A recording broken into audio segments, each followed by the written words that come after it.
Hi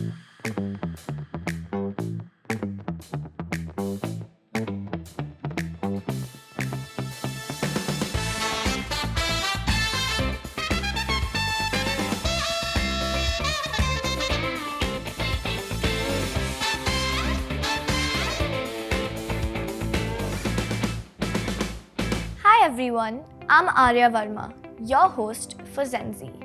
Gen Z is all about having candid conversations on mental health, bringing you real stories and expert insights to help navigate the challenges faced by teenagers in the modern world. Today, we have a very special guest joining us. We welcome Kushnas Noraz, a consulting psychologist and certified psychotherapist with 16 years of experience in mental health. Specializing in teens and adults, she is known for her non-judgmental therapeutic approach. Join us as we delve into her insights on peer relationships in the modern world and its impact on the mental health of teenagers. It's my absolute pleasure to welcome her to Gen Z. Thank you, Arya. I'm so happy to be here. And in fact, you should know that teenagers are one of my favorite groups to work with. Oh, that's fantastic. Yes. Thank you so much for coming here. You're welcome. Let's get started with an understanding of how peer relationships have evolved over time. Do you think our generation looks at peer relationships differently from other generations?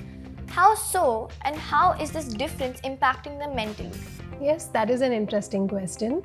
So what we have to know is that every generation comes with its own characteristics. Now, historically, if you go to see, teenagers have always gravitated more towards their friends in this phase of their life. What has changed though now is that the channel of communication and bonding is a little different and more evolved. So what happens as a result of that is that now we may have more number of virtual friends than our real friends. Correct? So earlier probably we had like 4 or 5 categories of friends, like lift friends or school friends, building friends. Class friends. Yes, class friends who we connect a lot with, right? But now what has happened is that because we share interests with people all over the world, our virtual friends have increased, and that kind of creates some disproportion when it comes to our attention towards them.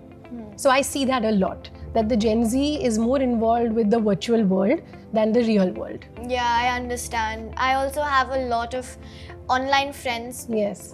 Compared to my real life friends. I understand completely. Right, and why that happens is that because obviously the exposure is a lot more, and then that would lead to social avoidance. I understand completely. It can make things so much more awkward when you're meeting your friends in real life because you spend so much time being on your phone and you're comfortable in your virtual environment. So I understand what you're saying fully. That's great. In today's world, everyone seems so connected. Like I know people from other schools and other buildings through Instagram, something that earlier generations have not seen. Yet, my generation feels so lonely. Why is that, and how can we build real connections? Well, that's a great question. I can actually relate to it. You see that when you said this, that you know so much about your building friends from Instagram. In fact, I was thinking that I also know so much about, let's say, an influencer or an architect that I'm following. I know where they partied last night, or I may know which wedding they went to in Italy. So yes, it is true that. But one thing we have to remember is that as human beings, we were meant to interact socially. That is our strength, right? Because we can communicate. Of course, yes. Other living beings cannot. And we were not meant to exclusively digitally connect. Now, the problem in this generation is that while we may be digitally very forward, we've all become awkward. So you may find your friends saying that, hey, can't you just say this over text? Like, why do you want to call me? I know of people who will not want to call up for a birthday wish. They would rather just post a reel or a story on Instagram. Right? You must be knowing that as well. Of course, yes. Yes. So now why does this happen? This happens because we are right now in a one-sided relationship. Can you guess with who? Our phones. Yes. Yes, that's true, right? So now the problem is that while the phone is always available for us, unless the battery dies down, the thing is that it can not reciprocate emotionally. Correct? So that's a very big. So we give it our love and attention, which are our most important human characteristics. but it cannot reciprocate back. So for example, let's say that I am having a bad breakup and maybe a few financial issues at home. All right. Now, if I come to you, you are a human being. So what are you going to do? You're going to be more mindful about the fact, and you're going to use your discretion and maybe not just rub your fancy life on my face. And you'll be able to understand, right, what I'm going through. Yes. But if I am virtually connecting with Instagram, what happens there is that I will just be flooded of people getting proposed, people having these lovely love lives, going for vacations everywhere. Yes, yes. So the device does not use that discretion. And so we end up feeling lonely, we end up feeling just depressed when we look at it. I've never thought about it like this. That's so interesting. I've actually experienced this. So when I was having friendship breakups, for example, I would see my friends, I'd see their stories and they'd be at parties and I'd get FOMO. Right. And this is so relatable. Thank you. Great. I'm happy that you could relate to it. And that's why it's very important to build real connections and not just rely on virtual ones. I agree. What are some signs that peer relationships and pressure are negatively impacting a teenager's mental health? See, teenagers are quite hormonal, so they may otherwise also display mood swings or, they get upset from time to time, which all is normal. But what parents or as friends we can observe is if there is any drastic change, either a drastic behavioral change, a drastic emotional change, poor academic performance. So you can tell by how a person is responding on a daily level and what changes have come in their life. Like let's say that if you see a teenager is constantly locking himself or herself in a room, is become socially withdrawn, has stopped eating or is eating more, is sleeping a lot or wakes up feeling not rested. So those would be the signs or symptoms that there's something happening in the background. So we must always check if they are being bullied either online or in school, or are they going through some heartbreak, or are people ganging up against them. And it will show on their faces because you would know that this is not characteristic of the teenager. And that's how you come to know that something is not right. Thank you so much for your input. These signs are so simple to watch out for and easy to identify. Yes, that's true. I see a lot of people my age struggle with friendships. Can you tell us what are some signs which indicate that you are in a toxic friendship and how to come out of them if you are stuck in one? Yes, that's absolutely true because toxic friendships nowadays are on a rise. What happens is that when you want to know if you are in a toxic friendship, you have to see that anything that makes you feel exhausted, any interpersonal relationship that drains you, you have that feeling like, oh, I have to reply to this message, or like, oh, not again, or somewhere where you feel stuck. And you see yourself, oscillating between trying to be the friend and also wanting to stay away because the friend is asking too much out of you is a very important sign of a toxic friendship, right? So firstly, what you can do is that you have to learn to build some boundaries guilt-free, right? You can ask the friend that, okay, this is a problem, but this is how much I have time for. Right? You cannot say that, okay, I'm there for you always, because sometimes we end up becoming unpaid therapists for these kind of friendships. And we know that there is no exit strategy there. Right? Yeah, I agree. I would actually say I'm the mom of my friend group. So when my friends talk to me about their problems as well, I tend to always be there for them. If I'm studying, I will leave my studies to talk to them. And I think that has gotten me into a toxic cycle. So thank you so much for making me cognizant of this. And I'll definitely use this input. Great. I'm happy that it was relatable to you and you can actually use it, and now you should not feel too much guilt over it. Yes, thank you. So I would also like to point out one more thing that we read on social media also, that glorification of a friendship and availability of a friendship.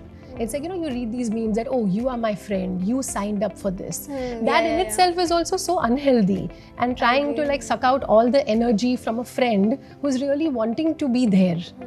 So that has to change as well. What role does peer pressure play in self-esteem and body image? And how can we preserve self-worth in this new age? Yes, that's very important. I think preserving our self-worth is something that we must do. it starts with having an unconditional acceptance of who you are. And sometimes that unconditional acceptance gets challenged when people don't have a good relationship with their body, right? Because they make unhealthy comparisons with either their peers or idols, on social media, wherever, that they look up to. And they feel that we need to be a certain way to be looking good or to exist in this world.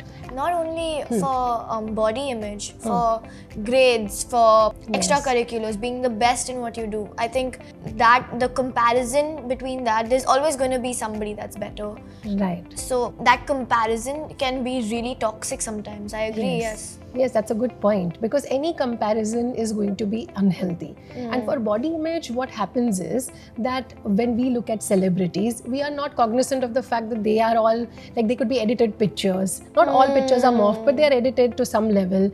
And there are people who are going in more and more for these invasive treatments, getting their lips plumped up and all of that. And when we look at ourselves, we have to remember that we haven't got those treatments done. So why have those kind of unrealistic expectations from our body? And things that we should also understand is that if we have an unhealthy relationship with our body, then it could lead to many other things like anorexia nervosa. It could lead to bulimia. Anorexia is where you start avoiding food. Bulimia would be when people are throwing up food that they eat only to maintain a particular weight. And I have also seen some teenagers get so obsessed with their garment size. It's like, oh, I was always an XS. So if I'm an S, it's problematic. Let me avoid food. A food relationship also goes to when a teenager feels that, okay, if I avoid food, I will start getting better, and we make food the enemy. I agree, right? Yes. So it's very important then to preserve that self-worth, because remember that self is the only thing that is going to be with us till we breathe our last. Like, other people around us may be there or not be there, right, when we breathe our last, but self is something, so it's important for us to respect it, to value it as well. That's such a beautiful thing to say. Teenagehood is also the time that most of us have our first romantic relationship. This comes with its own share of pressures. Example, pressure of doing more than one is comfortable with. Can you tell us more about how we can cope with these pressures and how to cope with the loss when there is a breakup? Yes, that's so true. So our first relationship is something which is so beautiful. It's always very pure, and it's great to have that first time, right? But what happens is, I like the point where you said that sometimes, we are forced to do something that we are not comfortable with. Yes. So one thing that a teenager should always keep in mind is that there is nothing that you really have to do. You to understand that if somebody is having unrealistic expectations from you, you can say no, right? Be cool, learn to say no. Okay, and also understand that anything that takes you away from your core is not worth it. We always have this fear that, okay, if I don't do what my partner wants me to, then they will leave me. But why is it such a conditional relationship? They should be able to respect your needs and desires. Love me as I am. Yes, and love you as you are. That's such a good point. So that. And also you asked me something about breakup, right? How to deal with breakup. So breakups are not easy at all.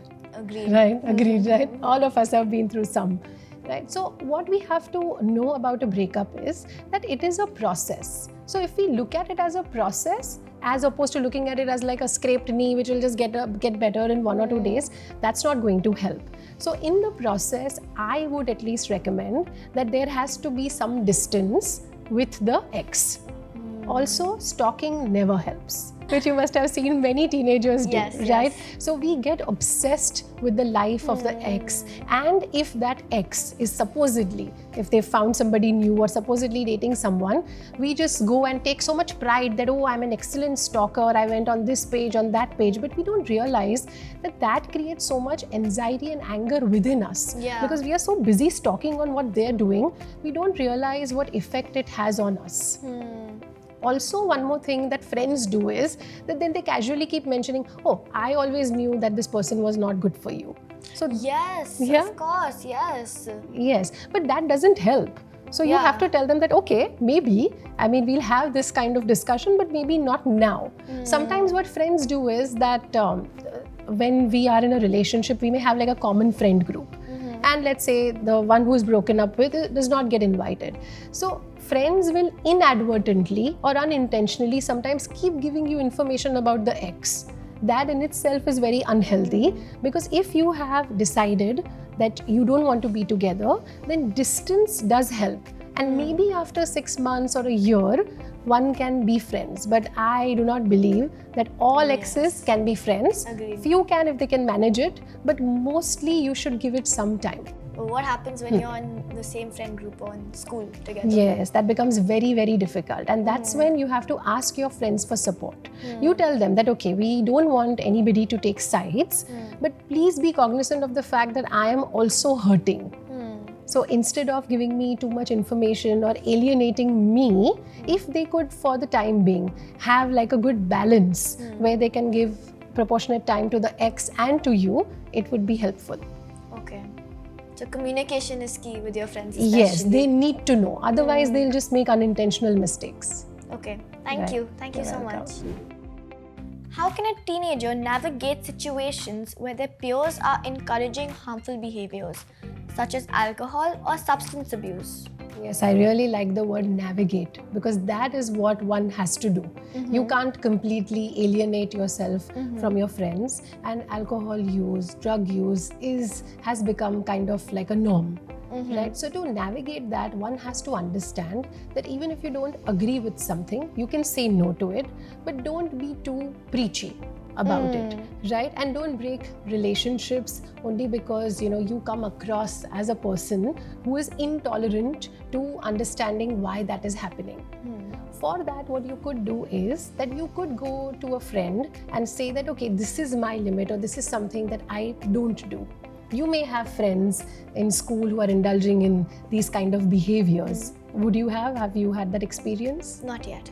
Okay, all right. So because you are probably younger, this may happen later on in teenagehood, but it is very important for us to remember that saying no guilt-free, or building that boundary and say that, okay, this is something that I do, this is something that I don't do at all. So that you remember that I have an understanding about what my body can take or what my body is capable of tolerating. That is one. The other thing is that sometimes, we are so dazzled by a fancy, glamorous group of friends that we may not see that there is somebody who just thinks so similarly like us and is probably waiting in a corner. So you will always find your tribe. Even in school today, you may have found like-minded friends. Have you, do you have people who I have the same? a great group of friends who are very supportive, and we all are our goals are very similar, like all on the academic paths. But agreeing with what you had said before, it's important not to indulge in these behaviors. And my dad always tells me that I need to have my morals in place before even trying to find friends. Like, it's really important that I know myself and know my boundaries and my limits.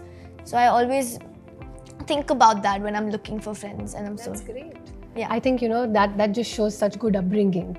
Thank and you. Good advice. Thank you. And after our insightful discussion, I've understood how to navigate through these situations, because it's really hard to avoid them. So thank you so much for shedding light on this. What strategies can teenagers use to cultivate positive, supportive peer relationships that promote good mental health? Yes, so when we talk about cultivation of a habit, again, we have to understand that it is a process and it is a lifestyle change that we have to make if we want good mental health. So firstly, I would say that please look towards self-preservation. So be self-preservatory, not self-deprecatory. Right? Invest in mental health. Go to anybody that you think that can give you good guidance. And remember, every teenager should know that there is no shame associated to mental health anymore. In fact, I don't know if you know of your friends also taking therapy. Are there any that take therapy, right? And I'm sure that they would be able to tell you about the benefits of therapy. Another thing that teenagers typically do is that whenever there is a problem, they just shut down. They withdraw themselves from family, they shut themselves down in a room, they don't talk to parents. So I would in fact say that for sound mental health, keep your tribe, your kind of people closer. Be with people who are not draining you, don't ask too much of you. Be with them when they can be with the ones who can uplift you more rather than drain you. Have body positivity. And also know that any situation that you are going through can be navigated only if you have the confidence in yourself. The other thing that one can also do is that they can understand that all these relationships in teenagehood are something that you're experiencing for the first time. And friendship is a lot of work when you are a teen. Yes. You're just getting on your own, you're being an individual, you're getting your individual identity. Learning social cues. Yes, you're learning so much, right? Social cues, you're learning other things. Earlier we were so protected at home and now we are not. So we are exposed to a lot more things, and that's when if you keep people who are supporting you close to you, it will help. And lastly, I think for everybody, you have to remember that having a routine, being consistent, sticking to your core values also promotes mental health. And one last is that, for teenagers, you can never be immune to making mistakes. People will make mistakes, but you just have to understand that those mistakes should not be the ones which are irreversible. So let me just summarize what I've learned from this enlightening conversation. Firstly, is that we need to focus on self-preservation. Secondly, we need to have a routine and be consistent. Yes. And thirdly, we need to find a supportive tribe, right? Yes, that's correct. And in tribe, I also mean, like that friends, people who support us, parents. So for parents, I would like to add a point that whenever a teenager comes with a problem, one must not trivialize it or say that, oh, this was not relevant for us when we were teenagers, or oh, we all went through this. Or showing that, oh, you have so much, why are you upset about it? So parents should try and inculcate positive mental health, and they must also know that if a child is suffering, then the problem is real. The way to connect with a teen is when a parent can say that, yes, I believe you and I understand whatever you are going through. So that would be a good point for parents as well. Okay, thank you so much. And I'm so proud of you because you've thought of all the questions possible. Thank you. Remember, maintaining mental wellness is a continuous journey, and it's important to seek help and support when needed. Make sure to tune in for more episodes of Zen Z on YouTube, and don't forget to follow us on Instagram.